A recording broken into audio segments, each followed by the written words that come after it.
Hello student, myself Chetna Gaur. Maybe all are fine. Welcome to all in my Hindi session. Now will we complete our all exercise, our book Rachna Prasoon, chapter 3rd, Sabd Vichar. So look at screen, listen properly and pay more attention. This is the exercise of chapter 3rd of your book Rachna Prasoon.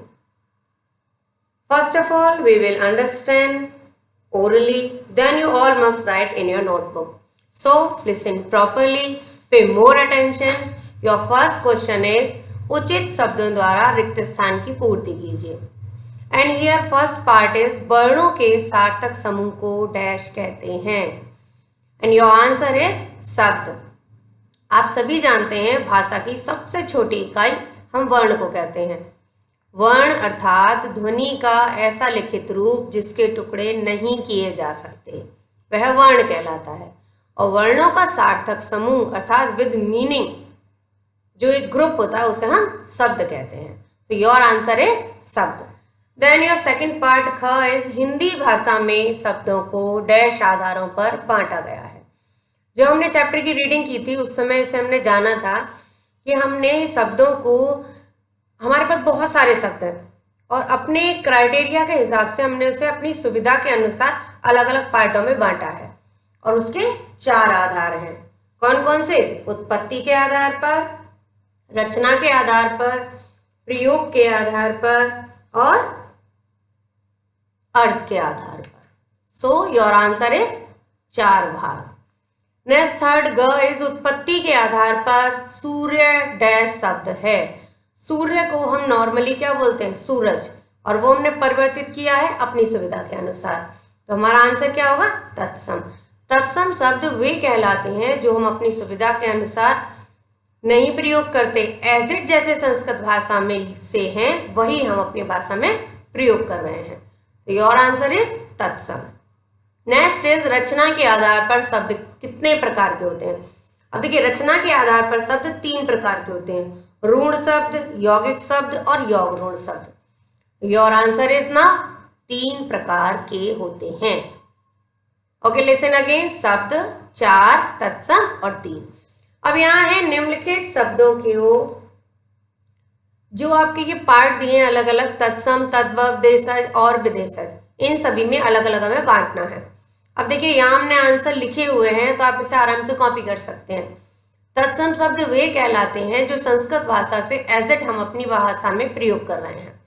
तद्भव वह कहलाते हैं जिन्हें हमने अपनी सुविधा के अनुसार परिवर्तित कर दिया. और देशज किसी भी देश विशेष, क्षेत्र विशेष से प्रयोग किए जाने वाले शब्दों को जो हमने अपनी भाषा में प्रयोग किया है. और विदेशी शब्द जो किसी अदर लैंग्वेज से हमारी हिंदी भाषा में प्रयोग किए जाते रहे हैं और हमारी भाषा में ही रच बस गए हैं. आइए अब यहाँ देखते हैं, ऊपर टेबल में वर्ड दिए हुए हैं. कॉलेज, सांप, दिवस, स्टेशन, कान, सूर्य, पैसा, चाय, घर, रोटी, अग्नि, गाड़ी. अब यहाँ सारे के सारे वर्ड देखें अगर हम, तो हमने यहाँ टेबल को कंप्लीट कर दिया है. तो आपकी सुविधा के अनुसार आराम से आप सामने देख सकते हैं. बाद में जब भी हम इसका रिवीजन करेंगे तो मैं आपको इनको और ढंग से एक्सप्लेन करूंगी. नाउ योर तत्सम शब्द क्राइटेरिया वर्ड इज सूर्य, अग्नि, दिवस. नेक्स्ट सेकंड तद्भव इज सांप, कान, घर. एंड देशज रोटी, गाड़ी, पैसा. एंड विदेशी कॉलेज, स्टेशन, चाय. आइए now your next question is, दिए गए शब्दों को मिलाकर यौगिक शब्द बनाइए. अब देखिए, यौगिक शब्द कौन से शब्द कहलाते हैं? सबसे पहले हम एक बार इसे फिर से समझेंगे. यौगिक शब्द, योग का अर्थ होता है जोड़. आप यहाँ देखिए, योग शब्द का अर्थ होता है जोड़. जोड़ में जो जुड़ जाएं और दोनों अपना अलग अलग अर्थ रखें और जुड़ जाने पर एक अलग अर्थ दें. ऐसे शब्द जो 2 या 2 से अधिक शब्दों के योग से बनते हैं वह यौगिक शब्द कहलाते हैं. जैसे मिठाई प्लस वाला, मिठाई वाला. पीत प्लस अंबर, पीतांबर. सब्जी प्लस वाला, सब्जी वाला. नील प्लस कमल, नील कमल. इसी प्रकार आपके यहाँ पे क्वेश्चन वर्ड दिए हुए हैं, रसोई प्लस घर. आपका आंसर है रसोई घर। रेल प्लस गाड़ी रेलगाड़ी। मेघ प्लस आलय मेघालय। यहाँ पर इस अ वर्ड का लोप हो जाएगा और यहाँ पर इसकी केवल मात्रा यूज होगी, तो जोड़ होने पर हो जाएगा मेघालय। मांस प्लस आहारी मांसाहारी। अ का लोप हो जाएगा और केवल मात्रा को हम प्रयोग करेंगे। Next fifth and last is जल प्लस चर जलचर। देखिए जहां पर केवल जोड़ हटाकर प्लस कर दिया गया वहां कोई प्रॉब्लम नहीं है, पर कुछ वर्ड ऐसे होते हैं जहां पर शब्द का एक नहीं यूज किया जाता, वहां आपका वर्ण की केवल मात्रा यूज की जाती है। ओके, जैसे मेघालय और मांसाहारी। आइए हम नेक्स्ट क्वेश्चन करते हैं।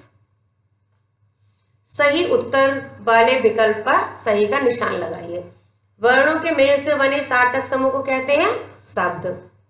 संस्कृत के वे शब्द जो अपने मूल रूप में हिंदी में प्रयोग होते हैं वे शब्द कहलाते हैं विदेशी, निरर्थक, तद्भव, तत्सम। वे कहलाते हैं तत्सम शब्द। नेक्स्ट नील कमल शब्द है ऋण, यौगिक, योग ऋण या निरर्थक। नील कमल है यौगिक, क्योंकि नील मीन्स नीला और कमल मीन्स फ्लावर, और दोनों को मिलकर एक नया स्पेशल फूल का नाम बन गया नील कमल। नेक्स्ट है वाक्य में प्रयुक्त होने वाले शब्द कहलाते हैं उद्देश्य, विधेय, विकारी और पद। वे कहलाते हैं पद। So now students, your exercise is complete. Maybe understood all of you? Listen many times and understood properly. Okay? So student, this is your today's session. Next lecture will be continued. Thank you and have a nice day. Be safe and be happy.